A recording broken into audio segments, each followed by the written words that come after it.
welcome you to another episode of Stories of the Supernatural.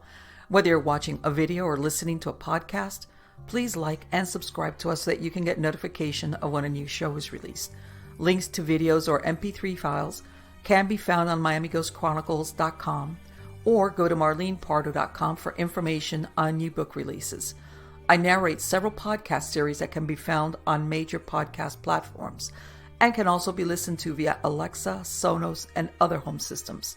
Look for Supernatural Storytime for scary storytelling, Nightshade Diary for classic horror and adventure stories, Stories of the Supernatural for interviews with different guests on the show. If you want to get noteworthy news about the paranormal world, true crime, conspiracy stories, and anything that is just plain weird, you can visit Stranger Than Fiction Stories tab at MiamiGhostChronicles.com or find us on Blogspot. I want to thank you for being part of my audience, and I think you are all wonderful. Hi, everybody. How are you all doing? Good, I hope. Everything is good over here in my North Florida. As a matter of fact, I was thinking I'm coming up on a year that we bought. You know how sometimes a year goes by quick, and this time it went by quick, but I look back on everything that we've done for a year and talk about a lot of changes. Yeah. You know, the kind of things that if you think, man, if I would have known this going out the gate, I probably wouldn't have done it. So sometimes, that ignorance is bliss kind of thing. It's a good reason for it.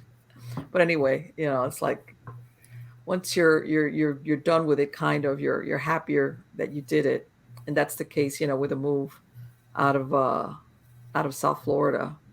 And but besides that, everything is good. People asking Chicken World is good, except I've lost 2 chicks again to hawks. Same thing, the fall weather. We've always have hawks and predator birds around here, but they seem to be coming out more, and I've lost 2 chicks to them, even though I'm real careful. But when you have free range animals, forget it. There's only so much that you could. You can't do anything about it. And these chickens are quick, by the way. These are little bantams, and they're pretty fast. But yeah, I'm not happy about that, so I'm not going to talk about that anymore. But anyway, guys, also a word from my sponsor, Freethinker Projects. Again, they provide virtual mailbox and mail forwarding services, Florida-based. They can scan your mail for you, forward it to wherever you're at, whatever the case might be. Again, they also, if you have packages, a lot of people now think they're very careful about having packages delivered to their doorstep, especially if they're going to be away. They can receive packages for you and either forward them or hold them for you to pick them up. They also have online notary services, which means you can be anywhere and you can notarize documents online with them. And lastly, they also do services as a registered agent for the state of Florida, which you need to establish any type of corporation, LLC in the state. They can provide you a personal firsthand address here, not a PO box or some type of mailbox place. And of course, they receive your mail for you as the registered agent and forward it to you. They scan it and let you know what type of correspondence you have. So look them up at Freethinker Projects with an S at the end.com, freethinkerprojects.com if you have need of that type of service. Now let's get on to the good part. The good part is who I have for a guest. And this gentleman, this is the first time that he's been here on the show. And his name is John Kachuba. He's the award-winning author of 12 books and numerous articles, short stories, and poems. He holds advanced degrees in creative writing and teaches that subject through the Ohio University and the Gotham Writers Workshop. He's also a member of the Historical Novel Society and the Horror Writers Association. He frequently speaks on paranormal and metaphysical topics, and he's a regular speaker at universities and libraries, paranormal conferences, and on podcasts like this one. Radio and TV, he's been a repeat guest on Coast to Coast AM. He's appeared in the Sundance Channel's TV production of Love, Lust, the Paranormal. He's also been a faculty member at many writers' conferences, such as the Antioch Writers Conference and the Florida Suncoast Writers Conference. He's available for future conferences and writing workshops. And what's really interesting is that amidst all writing all those books, he's actually written about our favorite subject, which is ghosts. And it's going to be a really interesting conversation. Believe me. Help me to welcome him. How are you doing today, John? Thank you, Marlene. I'm doing fine. I'm doing very well. Great. Um, we would before we started to record, we talked about that you had done several books about ghosts, haunted places and everything. And I asked you about one of your recent books, which was it's a supposedly a fictional book, but you were telling me that it does have a seed of truth to it, shall we say? I believe the title is Dark Entry. And can we start off with that? Because even though it's set in, I guess, what is it? Is the setting fictional, or is there any truth to the setting of that book? That's where the story lies because the setting is an actual location. It is. Oh, Okay. yeah. So I grew up in Connecticut, and that's where Dark Entry is situated in the novel. Okay. And the actual Dark Entry is a real place. It was known as Dudley Town back in the 18th century when it was settled. And it was settled up on a hill up in northwestern part of Connecticut. And over the years, it had a very strange history where several people went insane, committed suicide, killed each other. There was very, very weird things that happened to this very small community up on this hill, up this mountain. And part of the legend behind it is that the Dudley family, who were the original founders of Dudleytown, they came from England back in the early 18th century, and they were supposedly related to the Dudleys of England, who were very political. Yes. A couple of the Dudleys lost their heads because they're on the wrong side of politics. Yeah, around the Elizabethan age, I believe was one of them. Yeah. Yeah. So they talk about the sort of the curse of the Dudley family coming to the New World with them. But for whatever reason, they had all this strange history going on. And I went up to Dudleytown when I was still living in Connecticut. I live in Ohio now, in Cincinnati. But when I went up, I visited the location because I was doing more historical research that had absolutely nothing to do with ghost stories. And when I went up there, I found that this place was just incredible. There's really nothing left of the village. There are cellar holes, old stone cellar holes that are still there. Some old wells are still there. But it was a dirt road. It's pretty much gone now. And the woods, the forests, have just taken over. In fact, they were always so thick that, as I said, it was nicknamed Dark Entry because once you came up this mountain, it was like dark, like sunlight never penetrated through the forest in this place. So great atmosphere and a great story. So my novel, Dark Entry, takes a little bit of poetic license with the story. I'll admit that. But it talks about a Native American curse, which was also part of the Dudleytown lore, that the original land was supposedly stolen from an Indian sachem who then was killed and cursed everybody. So I kind of use that as the jumping off point for people that live up there now and have some events with this entity that's uncovered after centuries.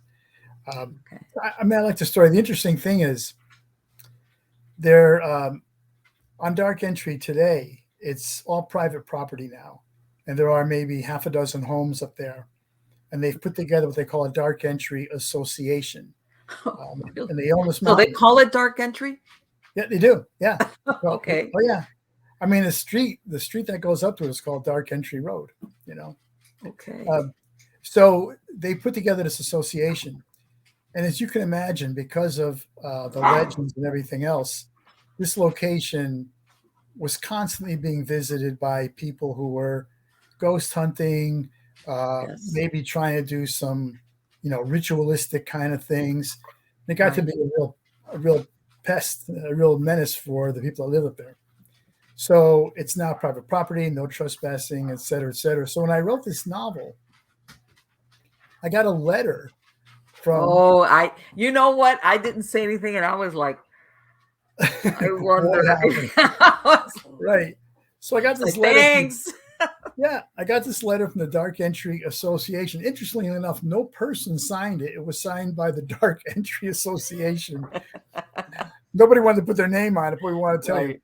And basically, they threatened me with lawsuits and everything else like that. And I just, I ignored the letter. I certainly wasn't doing anything illegal. I'm Of certainly course not. allowed and legal to write a fiction, a novel about a Right. location. So, but anyway, a little And notoriety. from what you're telling me, it already had that history prior to you, using that setting already. So it's Well, like, yeah, right. I mean, that history had been out there for, a couple centuries. I didn't invent it. It's there. right. And You know, you know what? If you were so worried, why did you name the place Dark? I mean, why did you keep that name Dark Entry? It's right, like you should have like made it like happy and sunny or something, but right. it's Happy like rest or something, or fluffy clouds. I don't know. right. Yeah, I know. It becomes yeah. People don't realize legend trippers, because that's what I call them, that they're looking to have that moment, Right. yeah. It's like, oh, let's take a trip and then let's get lost in the woods. But Sure. yeah, they a lot of these places that get deserted, and this is a little you know uh I've had people always tell me of that they've come to, like what you said, used to be villages, not really towns, just villages that have been abandoned. And some people have had some very unusual, I gotta tell you, some people have actually seen things, or they've actually felt like really uncomfortable, and that's where there's almost something, whether you want to say it's from the people that live there or from the forest, because most of these places, like you said, once they get abandoned, they get overgrown right away. Right. And but that's that's a Well, great story. let me tell you a connected story to that. When I Okay. went up there originally just to do this historical research, I had a camera and I was Mhm. taking pictures of these cellar holes and what was left. And these were the old days before digital cameras. Yay! Somebody who understands about that. Every once in a while, I'll tell my audience, there was a time that people had to pay I know, to get right, their pictures developed. right. And we used something called film, which nobody Yeah. And sometimes you developed, little film sometimes roll it on a was like for spool. nothing. Yeah. But so I was taking all these pictures, and after I got them back from the pharmacy who developed them in those Yeah. days, I was looking at one of them, and they were all overgrown. Like I said, they're basically stone foundations, and they're overgrown with ivy and leaves and all this stuff. And I'm looking at one of them, and it looks like I can see like a face in there, right? Okay. So I said, "Oh well, I mean that's the leaves and everything else made this pattern, the shadows, and yeah, I'm Right. imagining a face." So I enlarged the photo, and I enlarged it a couple of times, and every time I enlarged it, it became more defined as a face instead Yeah. instead of leaves. Um, so I was shocked. I didn't know what I had. So at the time, like I said, I was living in Connecticut, and I wasn't living. I was living in the same town, in fact, as Ed and Lorraine Warren. Hmm. Everybody in your show Yes. probably Yes. knows the ghost hunters. So I called them out of the blue. I mean, I didn't know them personally at all. And I called them and I told them I was up in Dudley Town and I got these pictures and would they like to see them? And I guess, I don't know I think it was Lorraine who I spoke to on the phone. Anyway, they said, oh, yeah, come on. They invited me to their house. Hmm. So I literally lived just a couple miles from them. So I went over to their house and they were really gracious. They let me in and we were sitting around talking. It was just great because I knew who they were. I knew their reputation. I'm thinking, wow, this is pretty Right. cool. And so I showed them my pictures and they just kind of looked at me and said, yeah, okay. I said, let me show you something. And they took out a photo album that was like, like this It's like, thick. yeah. And it was all pictures from Dudley Town that they had taken over their several visits up there. Oh, And they they've had gone up all there. kinds of, they had like orbs and they had like these mists and they had different colored anomalies, like, red streaks and all this stuff. So, they were right there. They said, oh, yeah, that place is haunted. Oh, And, so they didn't need any convincing. Here you're thinking, I'm going to take this right, picture. They might tell me, and they're right. like, yeah, all right, that's okay. Yeah, it was amazing. Wow. So, Let me ask you, when was it, did you ever find out when was it that it finally became depopulated? Was it in like the 20th century or the late 1900s? When Well, did? it was more like probably the late 19th century, probably Hmm. maybe after the Civil War. Pretty much everybody was gone by then.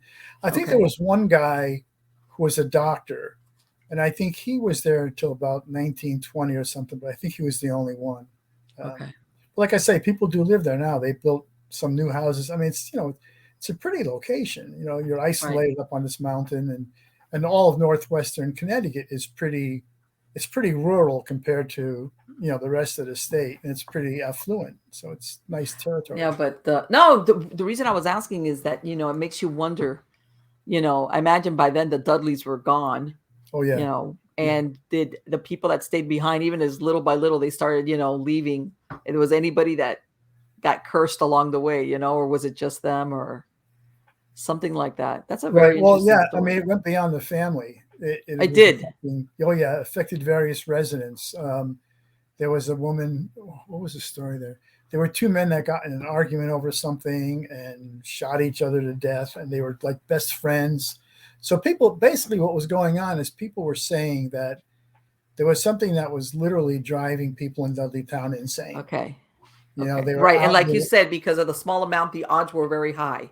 Right, Like right, what? All these people are going to act like bloodlust. right. That's I mean, if you see, there's some sketches that if you look it up, you can find. There's a sketch of an old map of Dudley Town that shows I think only two streets, and the homes there, and there can't be more than I don't know, maybe a dozen houses, if that. okay. So there weren't a lot of people living there at all. It was a small little village. Right. Right. And that's really funny because usually, I'm not going to say all the time, but usually when there's that little residence, everybody kind of gets along together because they kind of depend on each other. That's right. So when you Right. when you have stuff like that happening, it's like, well, Right. yeah, I hate to say it, but there's places, I speak sometimes to a lot of people that the hunters or people that are into camping, like deep wood camping, and they'll tell you stories about there's certain places that they go to in the woods that something changes. Right. That they feel like I got to get out of here. They feel being watched. They just feel really uncomfortable, Mm-hmm. uneasy. And they say when they leave that area, they feel better. But I've talked to so many people who describe very similar, where they're fine, everything is fine, and they just come to this one area that they like. They look at, there's a group, they look amongst each other like, and everybody's feeling weirded out. And that gut feeling that everybody, a lot of times people put off to imagination is like, yeah, you know what? It's like, let's get out of here. Like now we got to Right. like leave.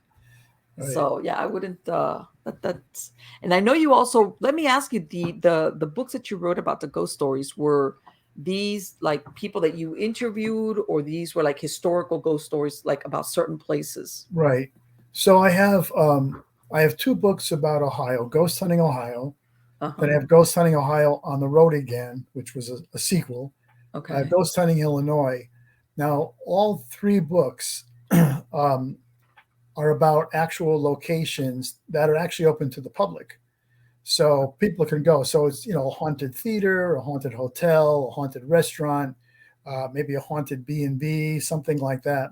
So Okay. when I wrote those books, I went to every single location. Okay. And if I could, like a haunted hotel, I would go and I'd say, is there a haunted room? And they'll say, oh yeah, number 6. I'll say, well, can I stay in number 6? And okay. So I would stay in number 6 overnight. And so basically I was writing about, these are all nonfiction. So I Right. would write about whatever I experienced, but I'd also interview people there. So like at a hotel, Okay. for instance, I talked to the desk clerk, the security guards, the housekeepers, maintenance people, anybody, and said, so you're here all the time. What have Mm-hmm. you seen? And so I'd get their stories.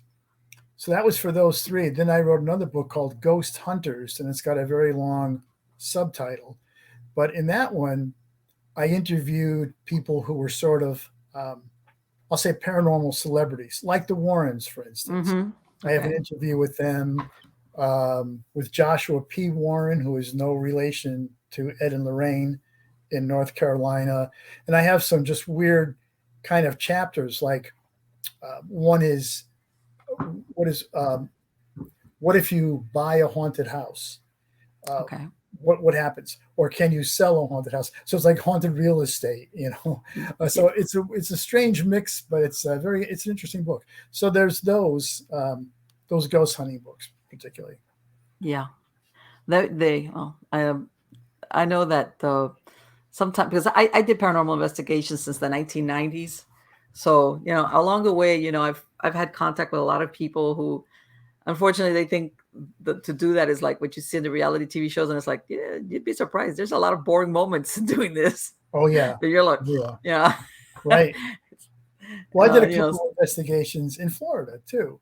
yeah, it happens. It comes, and I go, that's what it is. If you think that every case that you go out on, you're going to have that wow moment, or that, more often than not, no. Either it's very subtle, nothing's there, or sometimes, and I hate to say it, a lot of people, once upon a time, I tell people back in the 90s, if somebody heard something weird, they wouldn't think ghost. They would check it out. They would think an animal, a leaky something. They would investigate, like, what's making that noise?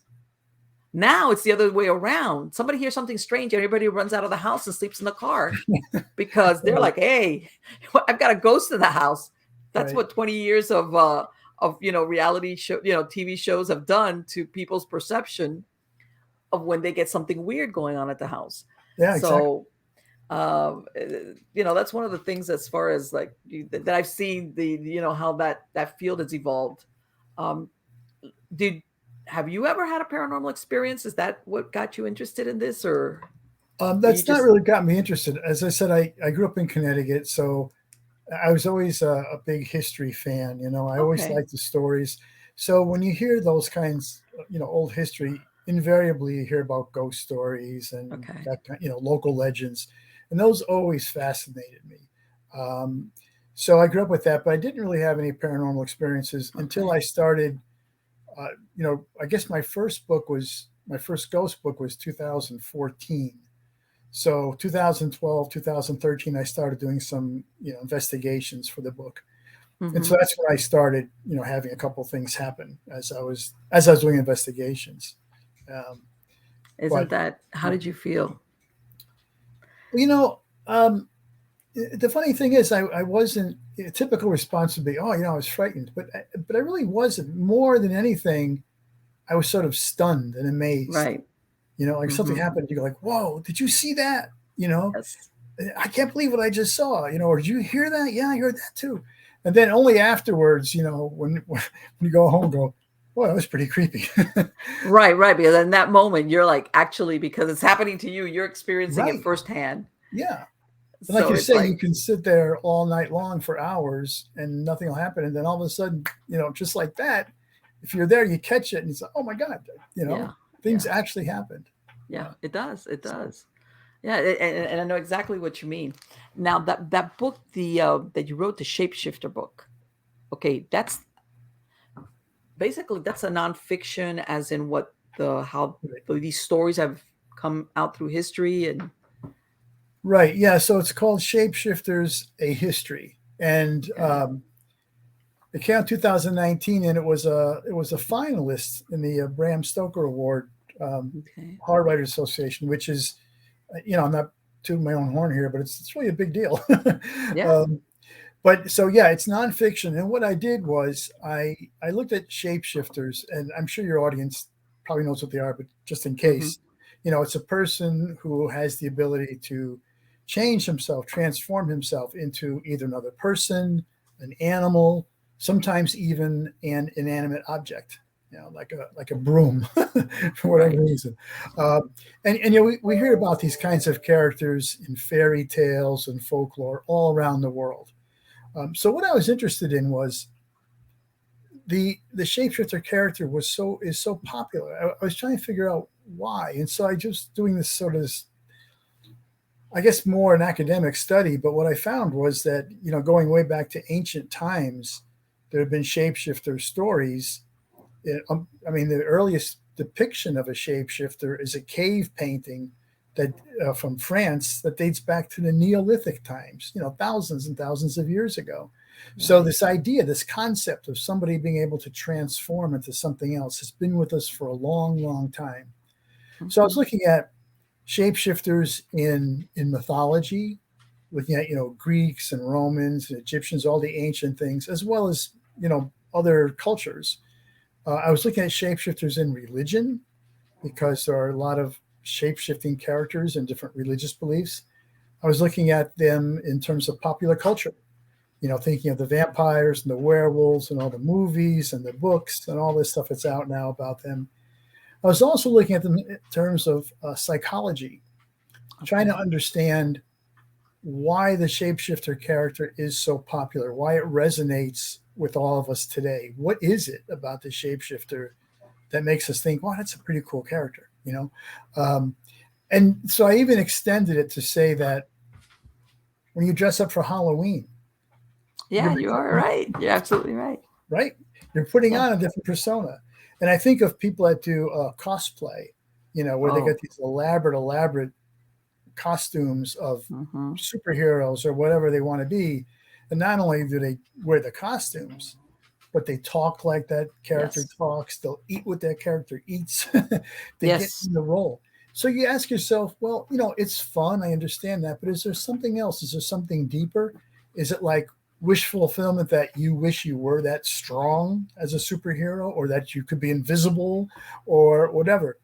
And I even looked at in literature, like I looked at Dr. Jekyll and Mr. Hyde, that famous novel with Jekyll, who's this upstanding, kind, decent doctor saving people, who, despite all that, has this desire to find out what it would be like if he can throw off all the bonds that hold us in place, religion, morality, the law. If you can get rid of all that and do whatever you wanted to do, what would you do? How would you be? And so he creates that potion. It becomes Mr. Hyde, right? This horrible person that actually murders somebody later on. And he can't live with it and he kills himself. But I think that in some ways, the shapeshifter too, when we see it in a movie or when you read about them in a book, I think in a way it's sort of allowing us to vicariously get into that role and sort of safely throw off those bonds without going crazy and killing people. I would think that, like early man, you would think of, because I guess compared to other animals, let's say like the wolf or things, we were kind of weak, maybe, admiration for their strength or their ferocity. Right. Like you wanted to have those traits. Because back then men were humans were kind of at the mercy of nature, for lack of a better word. Right. So not even back then. When I talked about that cave painting, I mean, you hit it right on the head, Marlene, because what that cave painting shows, it's in my Shapeshifters book. There's a drawing of it. What it shows is what looks like a deer sort of standing on its hind legs with its arms kind of out, right? But if you look at it really closely, you'll see that the deer doesn't have hooves, but he's got fingers and toes. Now, deers don't have fingers and toes, right? And the eyes are dead center like this instead of being more right on the side. Exactly. So what archaeologists and anthropologists believe is that this is showing the transformation of a shaman into a deer. And so this is hunter magic. And the idea was, what they believed was that the shaman would do these rituals while the hunters sat in front of him or whatever. And he would, do these paintings about transforming into a deer or any kind of animal for that matter. And that the hunters would probably also be taking some natural hallucinogenics, from the environment. Right. So that they would actually feel that they had become that animal. And if you become that animal, how easy is it to walk up to the animal and kill it in the hunt? Right. So they believe that this was how it was used. And even today, in cultures today, I have some accounts of some of the African Bushmen who do the same kind of thing. They go into these rituals and they believe they transform into tigers, hyenas, lions. And I have some first-person accounts of them talking about it. And what they say is amazing. How they say, I know I'm the lion. I could feel it, So right, exactly. That they transform themselves, literally, in other words, as far as what they're saying. Right.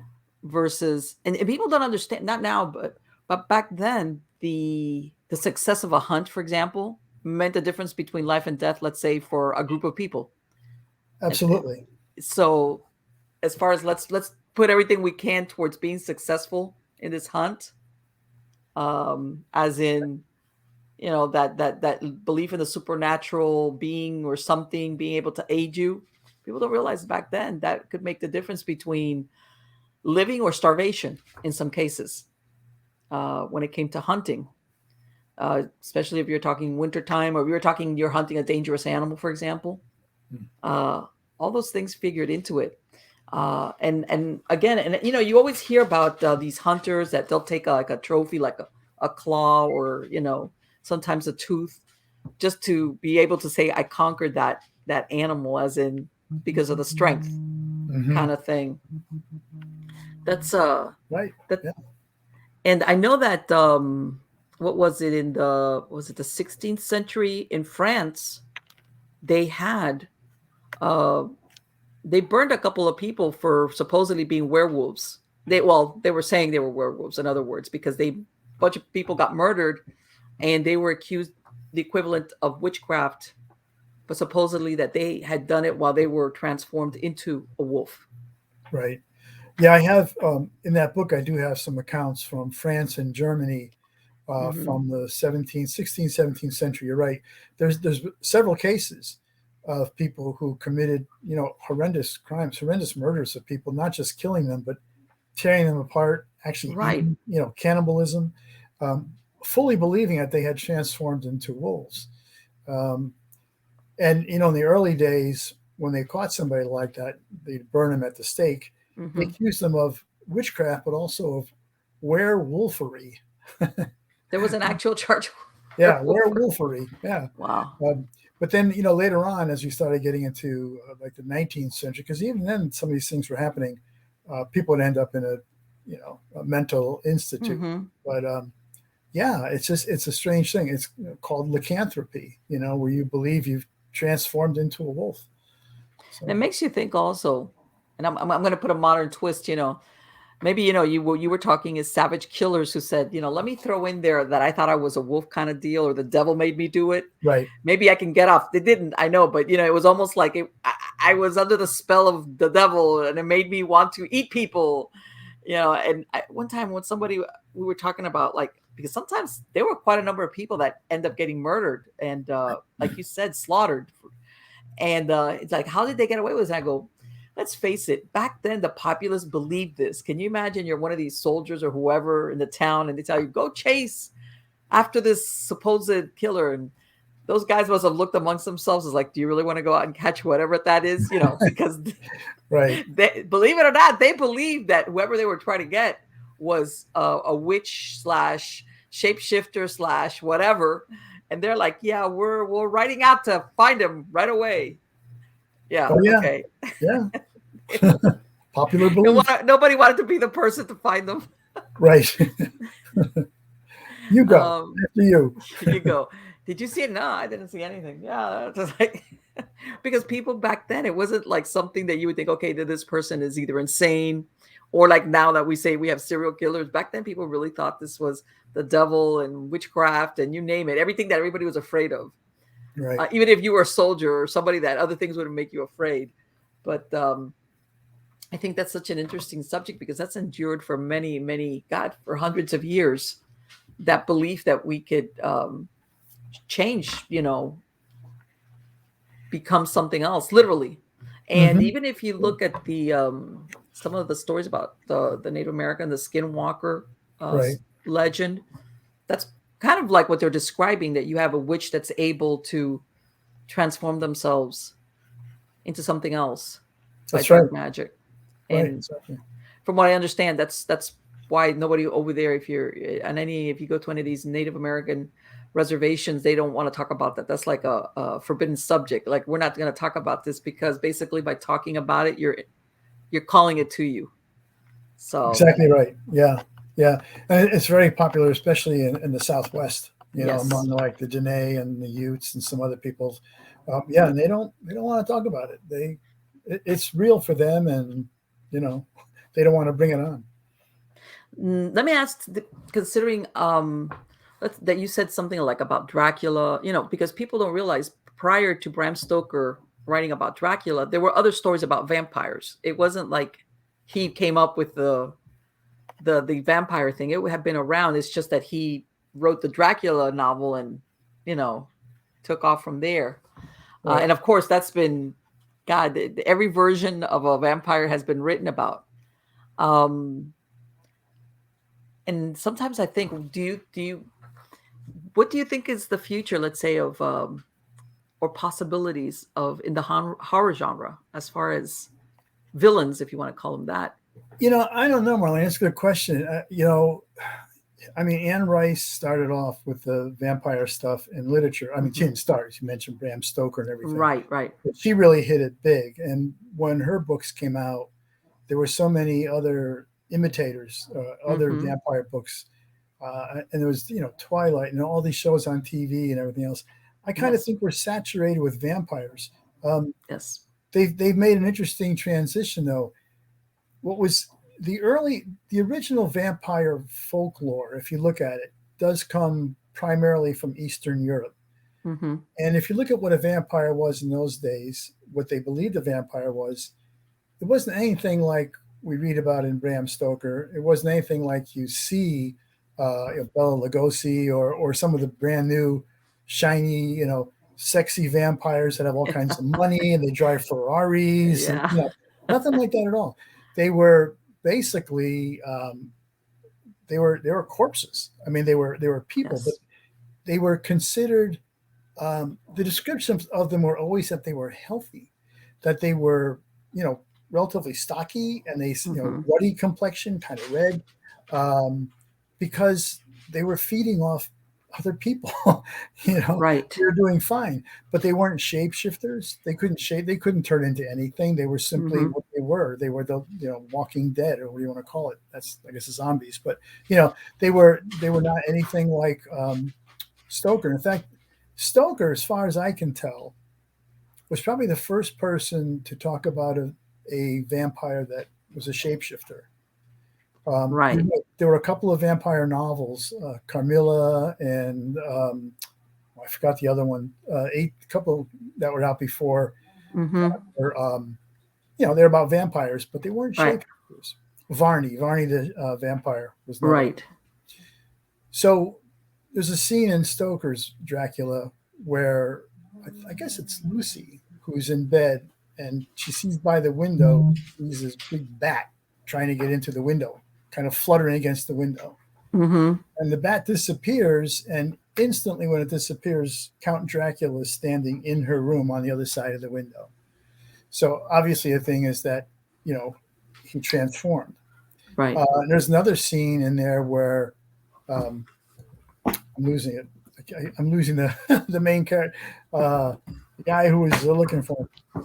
I can't. Okay, which one? Van Helsing? Not Van Helsing. The Parker? Yeah, thank you. Jonathan. Okay. Parker. Yeah. There's a scene where he looks out the window. He's in Dracula's castle, right? He looks out the window and he sees Dracula crawling down the wall. Right, yes. Vertical wall, crawling down like a squirrel or something, right? So Stoker put a new twist on vampires. And those things carried through, and then even more got added on, where vampires could fly and all kinds of stuff, But to your question originally, I mean, I don't know. I think I don't know where else to go with vampires. Well, the reason why I asked is I want to say maybe until the 1970s, vampires were ugly and horrible and very bad looking. And then, like you said, they became very stylish and good looking.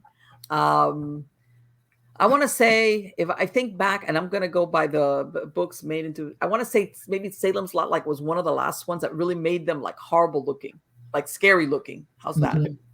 But everything after that was, like you said, like Twilight, and even there was a Dracula movie that they made into a play. I think Frank Langella played the part. That's right. But the worst it got was that guy had fangs, but that was it. He was great looking. And then, of course, everything that comes after that, Twilight and everything, it's like, I almost, the reason why I asked is that I almost want to go back to, by the way, and that thing that you mentioned, people don't realize that back then people did believe it. There's been proof of what they call deviant burials, where they have found people, like you said, in Eastern Europe, where they would have a sickle, a stone in their mouth, something placed on the skeleton, on the body, which what remains as a skeleton, basically to keep them pinned into their Right. grave. Right. Because back then people did believe that the dead person could come back and suck the life and blood out of them, which is what you said. That's what people were afraid of, not that they were, you know, that they were going to turn into a bat or a wolf. And yeah, it's almost like that. That's why I asked, because it's almost like the horror genre. It's like, okay, the horror genre is not that scary anymore as far as, let's say, the vampires are concerned. And I definitely agree with you over the oversaturation, but it's like, what happened to that? They're just, Right. besides being like, out to kill you or whatever, or use you. What's wrong with making them horrible looking or scary looking or anything like that? I don't Right. know. Well, when I wrote Shapeshifters, I researched in a couple of different countries, and I was in Romania. I went to Transylvania. You did? Yeah, Wow. because I wanted to see the so-called Dracula sites, Okay.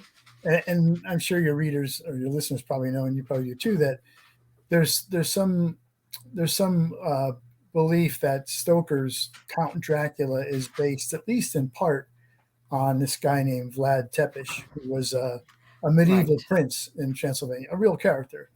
Mm-hmm. Pretty ruthless, pretty murderous. Although, what medieval prince wasn't? I was gonna say the times demanded it. I hate to Yeah. say it, but Oh yeah, yeah. But he had this reputation of being very bloodthirsty, and some people in Romania thought maybe he was a vampire. So there could have been some takeoff on that. So I visited those sites, one of his old castles, his birthplace. I went to his tomb. And oh, the interesting thing about that is it's in a place called Snagov in Romania, and it's a okay, little town, very small town. There's a lake, and in the middle of the lake is a little island. It can't be more than, I don't know, maybe 2 acres, 3 acres, something like that. But okay, on that island is it's a chapel, and it's a typical sort of Romanian style chapel, onion domes, and Orthodox cross and all that kind of stuff. And when you go inside, that is the place where he's buried, and you can see this sort of grave in the ground with a little plaque on it. But in the 1930s, some anthropologists unearthed the grave. I guess wanted to just check, or I don't know exactly what they were doing, but they opened it up again and found it empty. So the question now is, where is Vlad Tepes? Was he a vampire? Did he leave his grave, and is he walking around somewhere? So and they've never found his no, remains. I take it. no, no, no. There's even some question as to whether he was ever buried there. He was literally killed by his own men at one point, and it's unclear really what happened to his body. But it's interesting because you have all this stuff. Romania is so soaked right now in in Dracula lore, and it's Mm-hmm. it's a moneymaker for them. Oh, I'm sure it Oh is. man, I'm sure it is. yeah, Well, from what I understand, the populace there doesn't see Vlad as a bad guy. To them, they were like, he was kind of like a hero kind of guy, like this yeah, guy that right, beat back the Ottoman Empire, and right.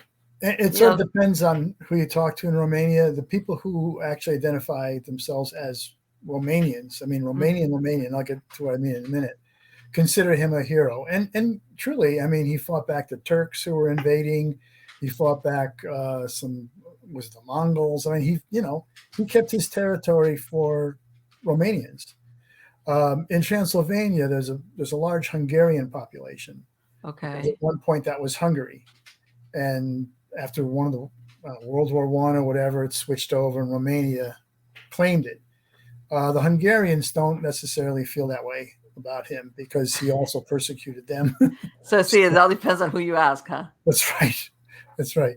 But I mean, there's statues to him everywhere and things like that, and at least in the areas like his hometown and stuff. So yeah, Yeah, because and I don't know how accurate this is, but part of what I understand, part of warfare in those times was psychological warfare.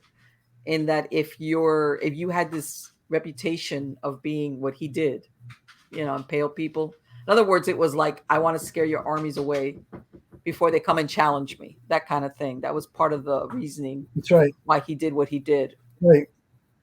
Well, Um, everybody likes to tell the story that when he was fighting one of the wars with the Turks, that he supposedly had 10,000 Turkish prisoners that he impaled along the highway, which was the road that he knew the advancing Turkish army would come. And they supposedly came up and saw all that and said, uh, maybe we'll come back tomorrow. right, exactly. It's like this guy, he doesn't take prisoners, in other words. That's right. That's right. So, No, we're not gonna. Yeah, I don't want to be one of those guys. I don't want to find out what happens if I get captured. that's right. And I hate to say it, but that once upon a time, that was the norm in a way. That kind of warfare. That's right. Let me ask you, mentioning warfare, did you ever come across when you were doing your research any type of, whether you call it a shapeshift or anything having to do with battlefields? Any strange occurrences or things being seen at Um, battlefields? I'm trying to think. There's I mean, a lot of the battlefields, like especially Civil War battlefields, Mm-hmm. are supposedly haunted, like Gettysburg and everything Right, else. right. And people take tours there all the time. Um, I hadn't gone to any major battlefields. I went to Perryville in Kentucky, which is Okay. about the only major battle in Kentucky. But there is a fort in Perrysburg, Ohio, which is up northwest around Toledo, Okay. and it's called Fort Meigs, and it was Okay. built for the War of 1812, and it's been rebuilt on the same site because obviously the original fort's gone. But some of the soldiers, there's a small cemetery outside the gates. Mm-hmm. They believe that there's still, bodies that had not been found that Sure. were scattered in the grounds. The fort came under attack during the War of 1812 twice by British and their Native American troops. And the fort was just kind of like an open stockade with not a lot of places to go. So the British were throwing in, rocket cannon, all this kind of stuff, all this artillery, and a lot of guys died. But in both times, the fort held out with a Mm-hmm. heavy loss of life. But you can go there now. It's a historic location, Right. and the people that are the guides there dress in period clothing. And I got some stories from them about Okay. uh, being there after hours and hearing gunfire, hearing horses, actually seeing Indians. One person said that as she walked out to her car, the end of her shift, she was walking out to her car in the parking lot and it was dark. She said that she heard sort of like a clanking sound, like alongside her. And she said, I Okay. recognize that from the guys that wear the uniforms, the other, the male soldiers. I recognize it as being like the equipment that they wear, just kind of jingling and all that kind of stuff. And she said, and I looked at the corner of my eye. She said, I could see what looked like a shadowy figure of a soldier. So she was thinking that she was actually being escorted out to her car by one Okay. of the soldiers in the fort. So, I, you know what? And I've been to Gettysburg a few times, and what people don't realize, especially, you know, that there were, it's like you said, even though supposedly they buried the dead from both sides, right, research I've done, things that there was a lot of soldiers that were left where they lay. In other words, especially from right, the Confederacy. That's, like, because first of all, people don't realize, like saying Gettysburg, it was July, it was the heat. Uh, you had to basically bury people very quickly, or, especially when I think it was like 55,000 dead that you had in that 3-day period. Um, And I tell people sometimes, as far as the hauntings in some of these places, it's that back then, people placed a lot of importance on being buried in consecrated ground, as in a cemetery, as in the burial process that, and the religious, whatever your religion was, that the, in other words, being left in the field to disintegrate.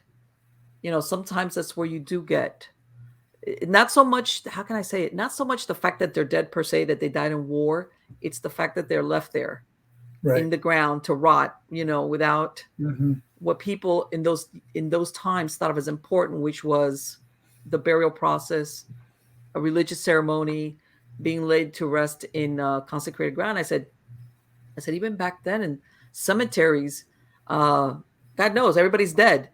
If you were either somebody from the fringes of society, an undesirable, or a pauper, they would bury you off in the corner behind the weeds, okay, because they didn't want you to mix with the regular nice folk of the town. That's right. That's how much people, how much importance they placed on what happened to you even after death. Right. So I think a lot of those occurrences that happen in battlefields, it's because of the circumstances of what happened to them after they died. So I've visited Vietnam a couple of times, and You have. the Vietnamese have a very, very strong belief in ghosts. Mm-hmm. And this has become actually a multi-million-dollar industry right now, which is that because they have the same belief that when you die, you need to be, you know, respectfully buried with the full religious rites and everything else, and if possible, back in your own village, your own hometown, wherever it was. Okay. Well, you can imagine the war where you had guys, Vietnamese on both sides, were all over the country and dying in horrible circumstances. Some of them bodies still not found, or never returned or never getting proper burial. And so the Vietnamese believe that these are ghosts, that they're out there now. And until they are literally laid to rest properly, they will always afflict somebody. And so there's this cottage industry that's grown up where there are people who are basically like mediums, who you can go to. You pay the money and you tell them a little bit about your loved one or whatever, and they will tell you, well, you need to go to the south of the country and look for them over there and return. And this has become a multi-million-dollar industry, simply because of the belief that they have. And it's really tragic to think that that people would feel that way, that their loved ones are not yes at rest, and that they have to do all these gyrations and pay money and everything else to do it. And I mean, you think about it, what are the chances of finding a body that was somebody that was killed 50 years ago? Oh yeah, right. And and I don't know if you heard about this, John. There was an article written. This was after the nuclear meltdown tsunami thing in Japan.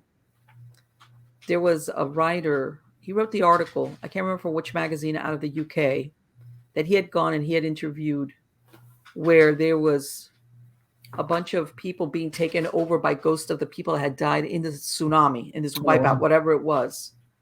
And I want to say it was a Buddhist priest. Basically, he ended up having to do a bunch of exorcisms of people being influenced or supposedly possessed by these victims that had died very quickly, and that now they still didn't understand.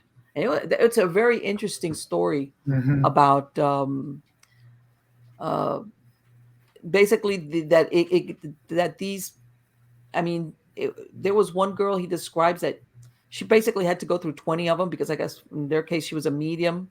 And again, the same theme ran through all of the personalities or ghosts or whatever that he contacted. Was they're not sure what happened to them, all right, or it was so quick, things of this nature. And I know that in the Asian countries, there's a very strong belief in in ghosts and things like that. Sure, not just all over. I mean, Japan, China, Vietnam, Cambodia, everywhere. Yes, they and I know in the Philippines. And by the way, those ghosts, some of them can be very vengeful. They're like, this is not like, oh, you go into the house and they look at you and everybody runs out. No, they can be.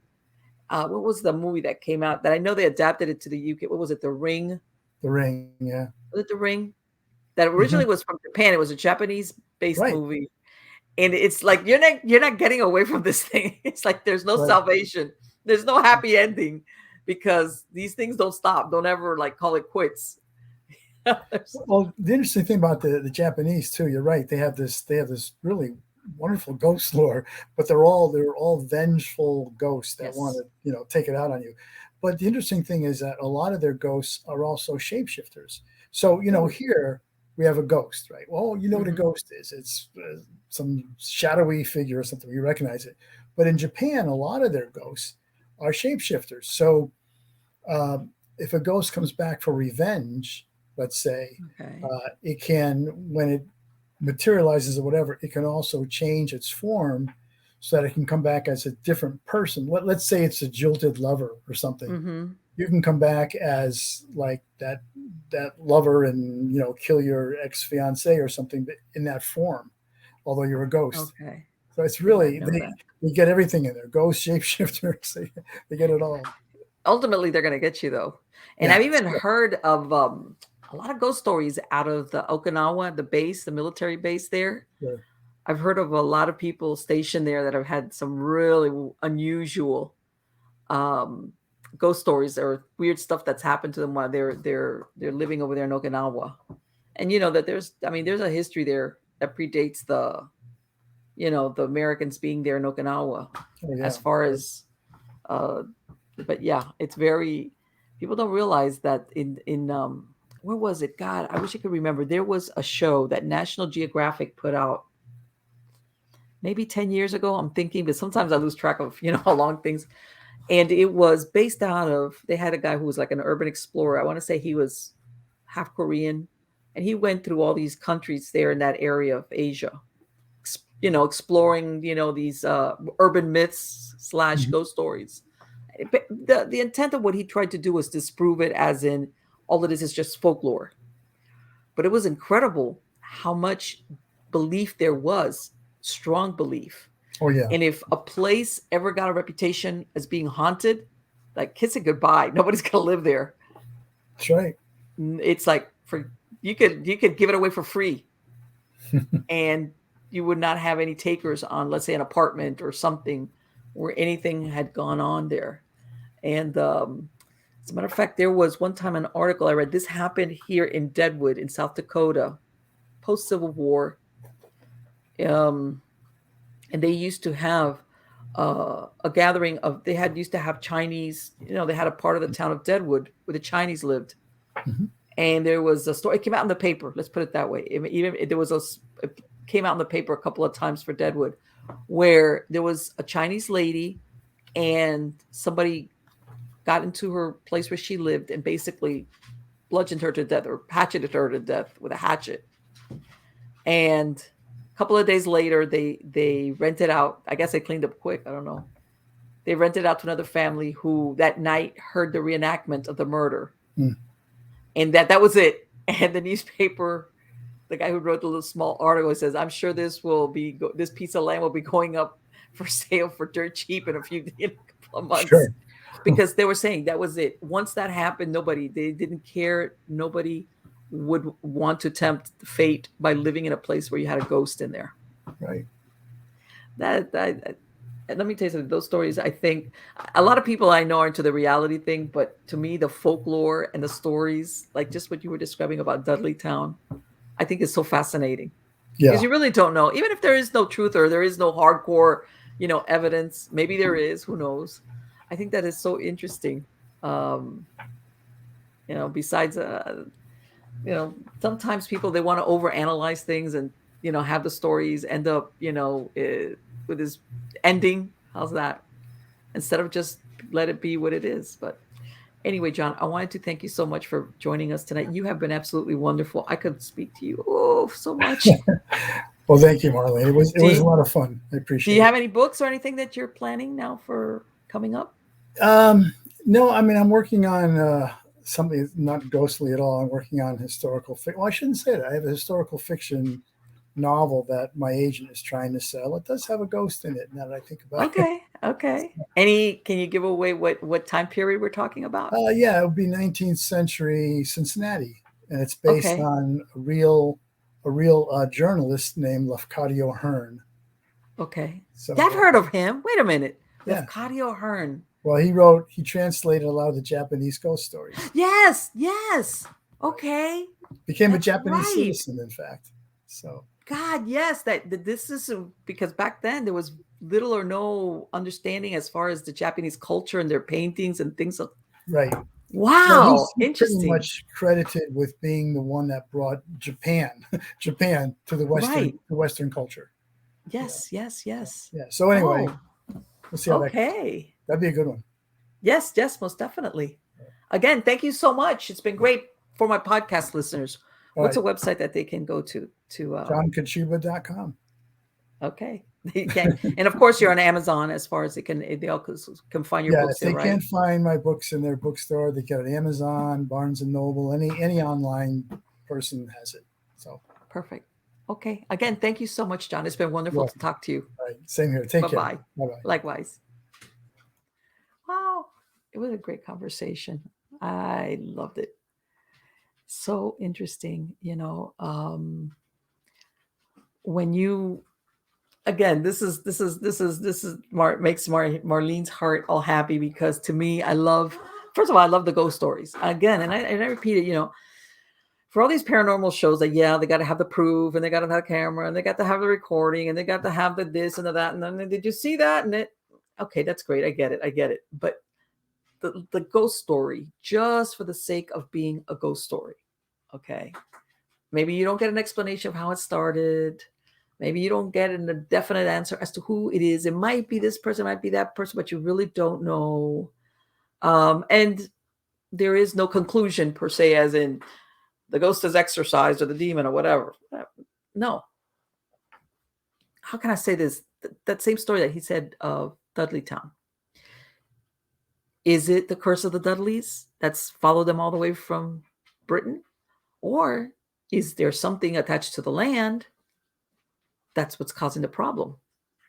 Or is it both? Or is it just coincidental that these cursed Dudleys end up on a piece of land that's cursed to begin with by the Native Americans that live there? I mean, you could take that in a lot of different ways. Um, see, I love that. I love that you take that, and things don't have to be 100% explained. I mean, this is where your imagination takes off, and that's. I want to say that sometimes when I was talking to him, a lot of the more modern horror stories or whatever you want to call it, um, they don't leave space for imagination. This is my personal belief, especially when you're reading or even when you're watching. The imagination is really what scares us. When you read or see something, or even listen to something, let's say in the form of a podcast, when you're given enough to fill in the blanks, to set the stage, to tell you, but then there's that space for your imagination to fill in the blanks or imagine or something. That's, I think, is what really is truly scares a person if that's what you're looking for. I'm going to give you a perfect example. This is one of my all-time favorite ghost stories, which is the Changeling. George C. Scott starred in it, and supposedly the writer of that story based it on his own personal experience in a house that he rented out in Cheeseman Park in Denver. But anyway, getting to anybody's familiar with this, it came out in the 80s, something, I think. All I know is that this was before DVDs. It was VHS, so I'm gonna bet it was in the 80s, early 80s. Anyway, the book is a classic. It's a cult classic for people that are into ghost stories. In reality, there was no graphic anything. There was no how can I say it? Because, a lot of times in recent movies, you see this like shock, somebody gets pulled in the movie, with the graphics, something really horrible looking, and you're like, oh my God, It's like, no, if you look at The Changeling, it's a great ghost story.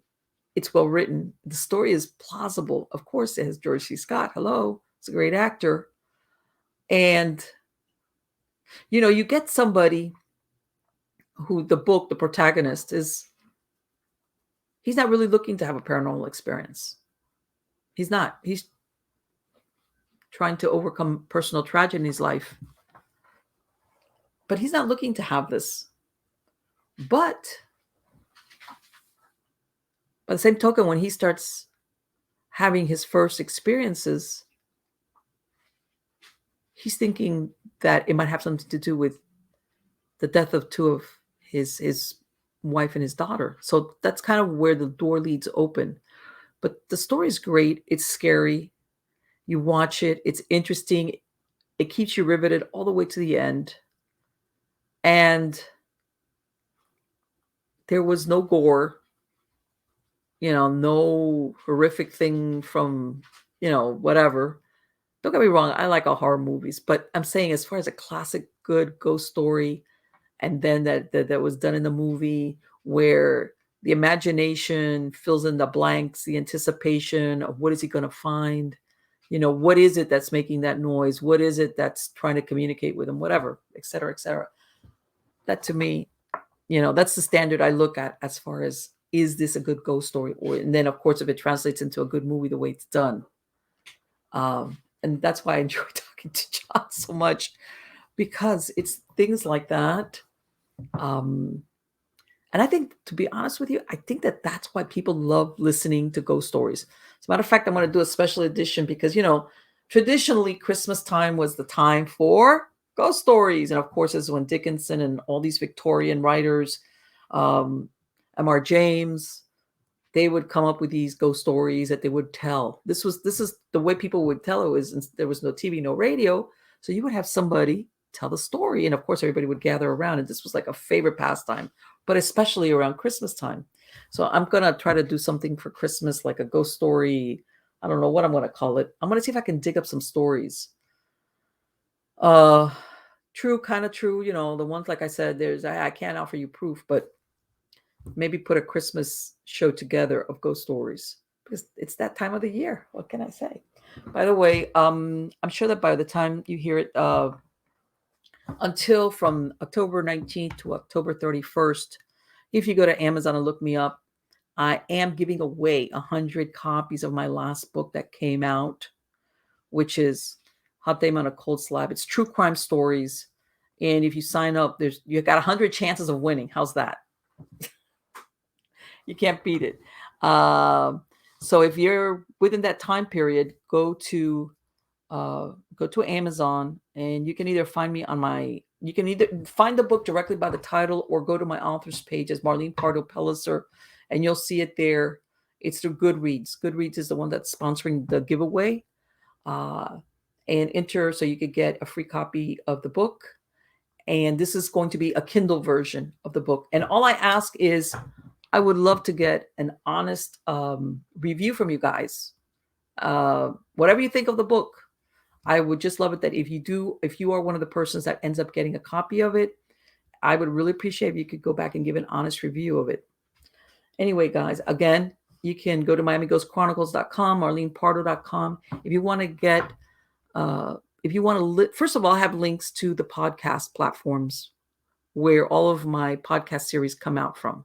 All of them, whether it's Spreaker, Stitcher, iHeartRadio, Podcast Addict, Mixcloud. I'm on all of those. But if you would like to listen to the podcast without commercial interruption, I have a link there that will take you to where you could listen to the podcast version of the show, either directly from your browser, or you could click it and download the MP3 file. And again, this is if you don't want to be held up, because if you go to any of these podcast platforms, there is going to be some type of advertisement attached to it. So either way, MiamiGhostChronicles.com, MarlenePardo.com. Also, again, don't forget, I'm always looking for good ghost stories, weird happenings, strange stuff that happens to people. So go ahead, send me the story. Whichever way, you want to remain anonymous, that's fine with me. Whatever it is, if it's short, long, whatever the case, let me know. I would love to hear from you guys. Again, thank you so much for being part of my audience. Please come back every week. I do appreciate it when you do come back and you subscribe to the show, you leave comments, you upvote it, whatever the case might be. And I've got a lot of fantastic guests lined up. Okay, I've got people already. I'm already preparing. I already got guests for season 11 of Stories of the Supernatural. That's where we're at right now. Season 11. I've already got guests lined up. A lot of interesting guests. Some of them repeat, but I've got a lot of new people coming on. So again, please come back every week, and thank you for spending this time with me. Take care.